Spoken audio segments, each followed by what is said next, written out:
Shanaffaan warri biyya eegan gaara irratti mana ijaarratanii biyya haa eegan. Keellaa ijaaranii qotaas muranii biyya haa eegan. Diinni yoo dhufe iyya darbaa dabarsaa haa godhan. Yoo rakkinni mudatee daran cimaa ta'e mana gaara gubbaa jiru gubanii aara arguun biyya akka itti birmatu haa godhan jedha.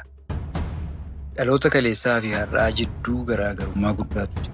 Dhaloota saayinsii ammayyaa baratee qaroome fakkaanna malee qaroo rakkoo sabaa hubatee argu hin qabu.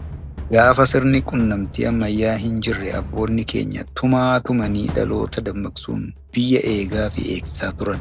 Dhaloonni har'aa rakkoo waloo osoo qabuu gamaa gamana dhaabbatee walitti kolfa. Akka waan biyya qofaatti qabanii Oromoon Booranaa qofaa iyyuu fi callifnee ilaaluutu tumaa makkoobilii kana na yaadachiise. Sirni Gadaas diinni daangaa